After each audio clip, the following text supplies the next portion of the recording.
Well, hi. Today's Tuesday, October 7th, 2025. I'm Todd Studer, and this is Morning Coffee, and this is also a very special episode because it marks the 1 year anniversary of beginning this show.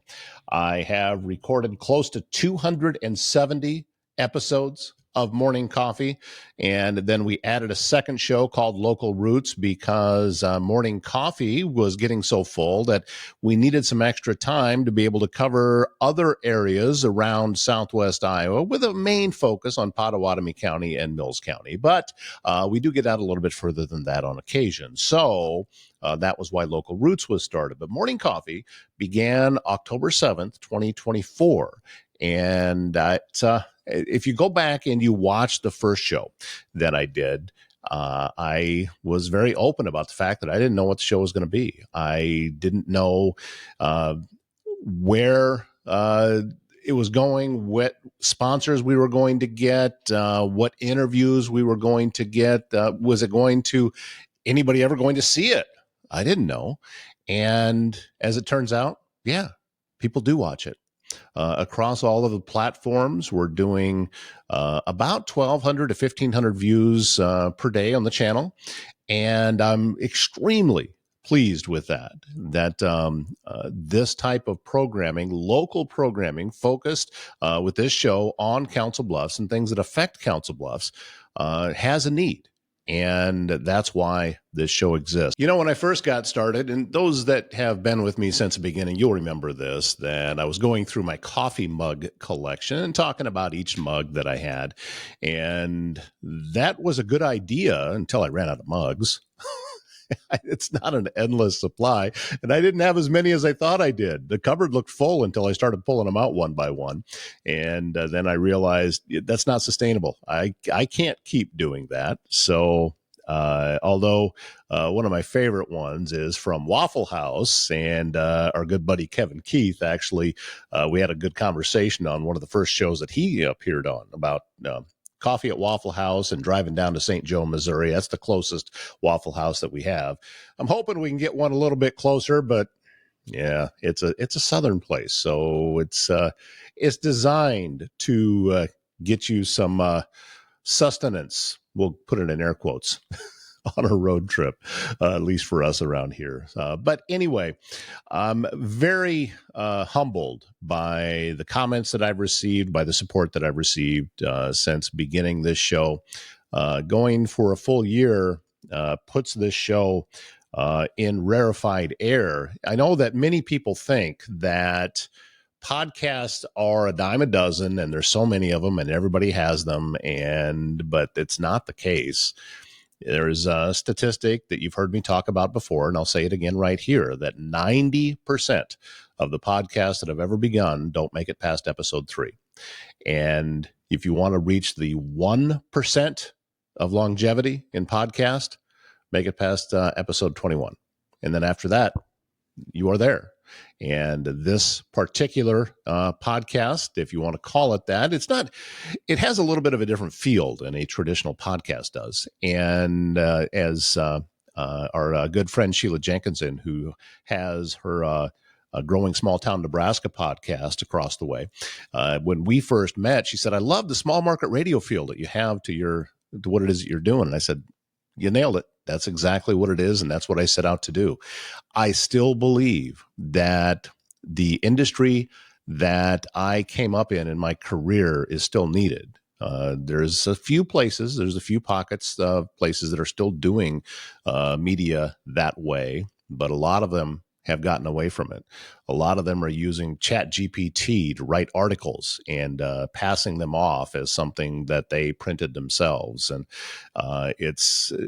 if you know what you're looking for, it's pretty blatant that that's what's going on. And there's no personality to it left. There's no heart left in it. And that is something that AI has yet to duplicate, as far as my experience has been, is you cannot put somebody's personality into an AI generated piece. And I still truly believe that it's necessary. I've got friends that are in the small market radio world, a couple of owners. One of them just recently bought a radio stations over in Perry, Iowa. And he and I got started in Knoxville, Iowa at the same time. And now he owns his own radio station. So, John, proud of you, grateful that I know you, and watching your success. He does things, focuses on local, and make sure that that's the key to what it is that he does. And he was taught by some very talented people over in Knoxville on how to do that.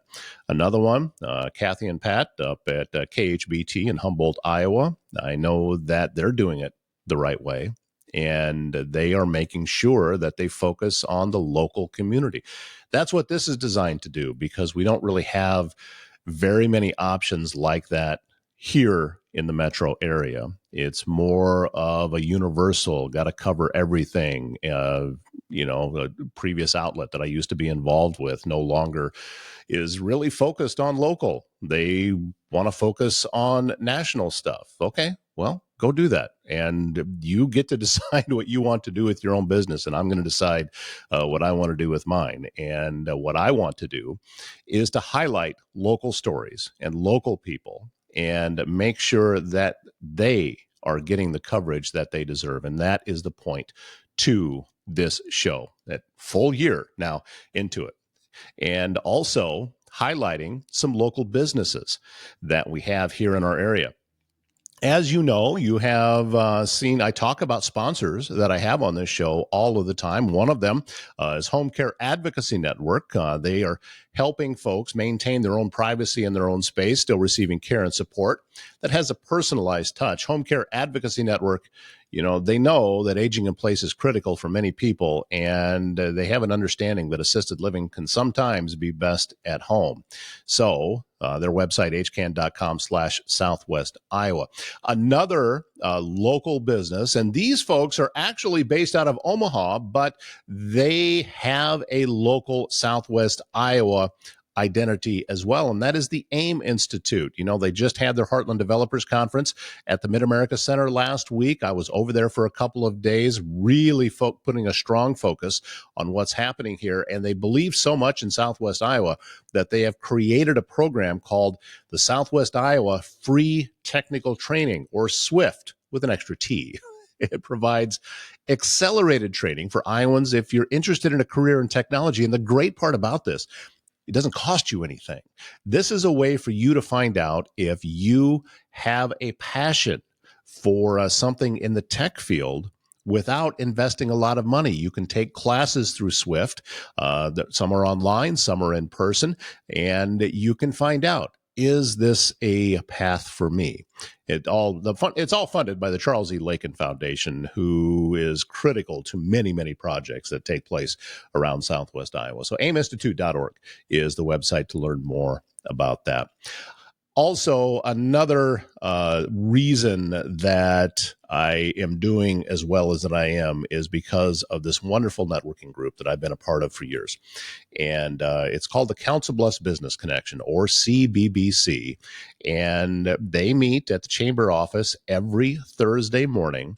And there's a group of us, there's over 20 of us in there, I think close to 25 now, of individual and unique businesses that come in. We talk about what it is that we have going on. We highlight one business every week. I was able to do that last week and talk to people a little bit more about my history that got me into this particular field. And mostly it was my history in broadcasting. I'll tell you a little bit about that here shortly. But the folks that are part of this networking group, it's more than just passing business on to each other. It's support, and they're doing a wonderful job. One of the members there is Cindy Schmader with Service Master Restore by Schmader, and she is our guest today on the other show, Local Roots. So if you'd like to learn more about Cindy and what she does in restoration services, and she's one of those phone numbers that you hope you never have to call until you need to call her, and then you're sure glad that she's there, because if something horrible has happened, could be a flood, could be a fire, could be tornado, what have you, she's the first one that you call to come in and start making things right. So that's a Service Master Restore by Schmader, and she's one of the many folks that are part of that Council Bluffs Business Connection. Another business that's over there that was there from day one when I first started is ThinkSpace IT. We've had Jessa and Jason Erickson on the show frequently, and they'll be on again very soon, because they're so much fun to talk to.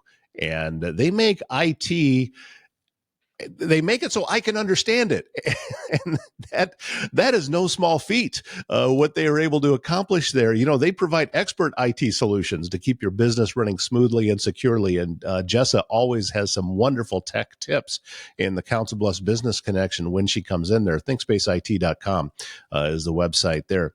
And I mentioned that last week. I told a little bit about my history in broadcasting, which it began rolling the clock back to, was either 1993 or 1994. This gray hair is actually starting to grow inward, I think, and it's making me a little bit forgetful. But a little radio station up there called KIFG. We used to make a joke that stood for Keep Iowa Falls Growing. That's what KIFG stood for. But also known as the Scenic City. And that's the town that I was born in. And I also got my start in the radio industry in Iowa Falls. I worked for a man. His name was Jim Starr. Jim was tough to work for. My very first boss in the radio industry. He didn't suffer fools lightly, and I was new and I was young, so I was foolish. And but at the same time, he gave me some wonderful opportunities. Gave me an opportunity at my first morning show, which I hosted with my good friend Al Ryder, who is no longer in radio. He is one of the most successful people that I have met in sales, living out in the Denver area now and just killing it. And I love checking in with him. But he made space for me when I first got in. The radio industry is known for egos, and I'm one of them. I had a giant ego.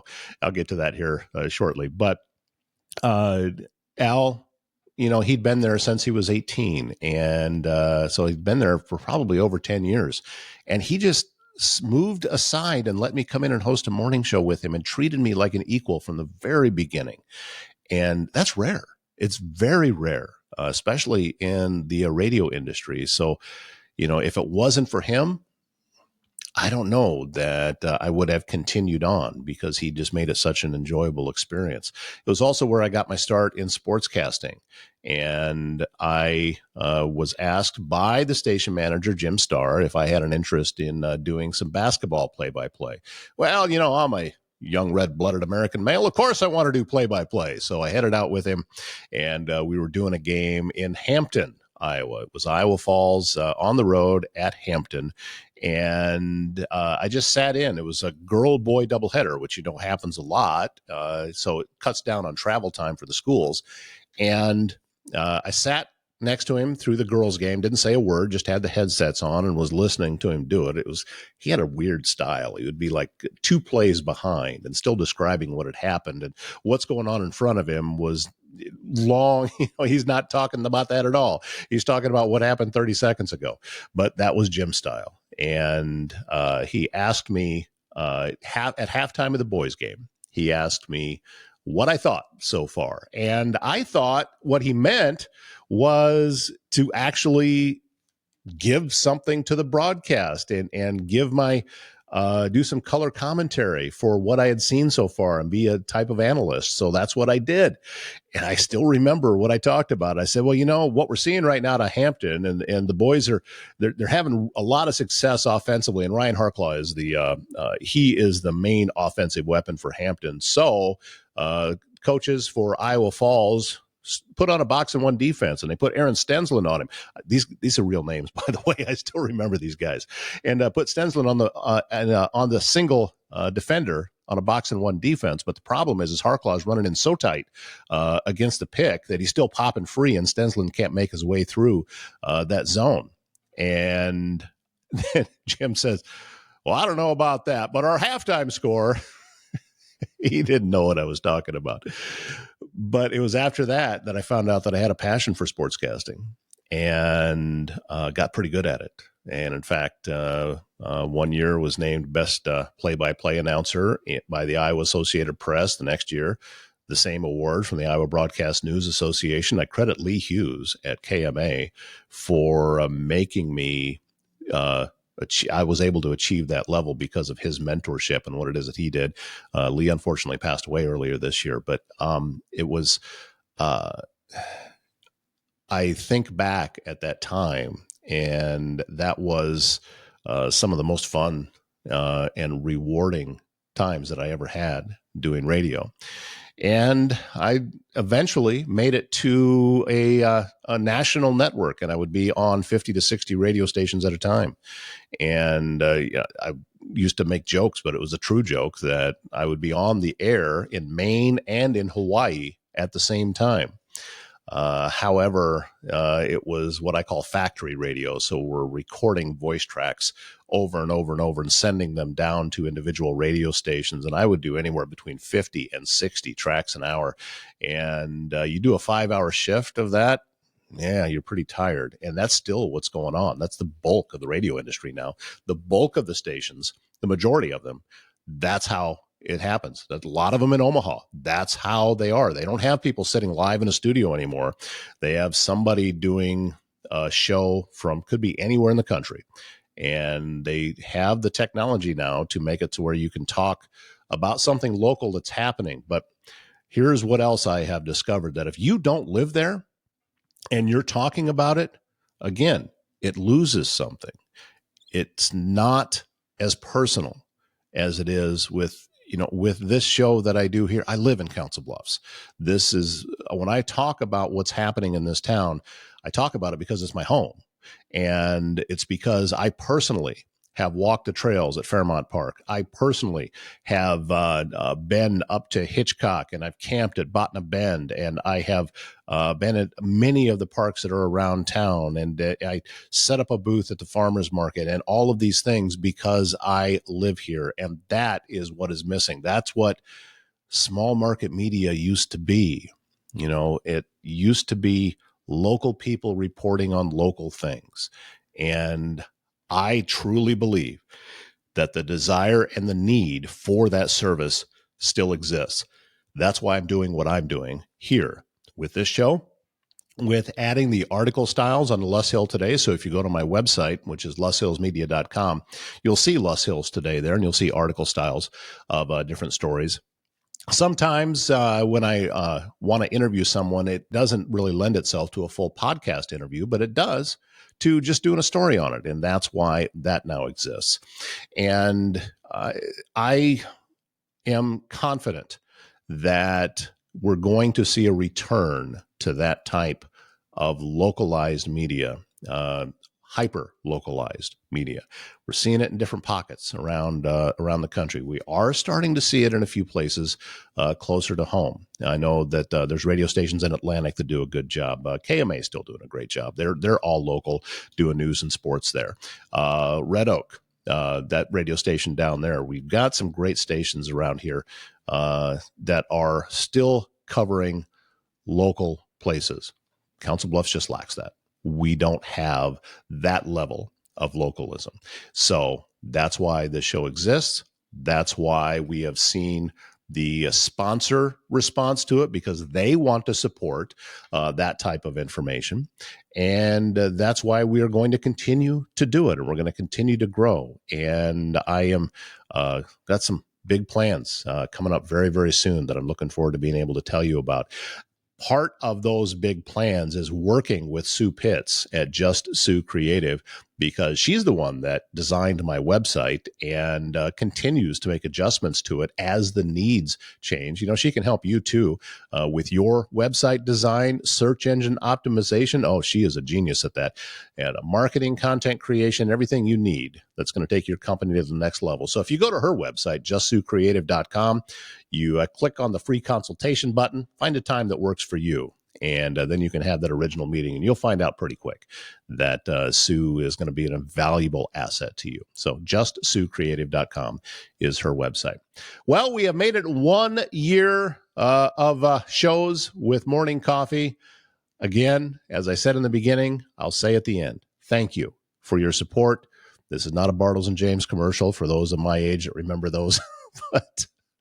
And thank you for all of the encouragement that I've received since day one. We're going to be back tomorrow with another show. My name's Todd Studer. Have a great Tuesday.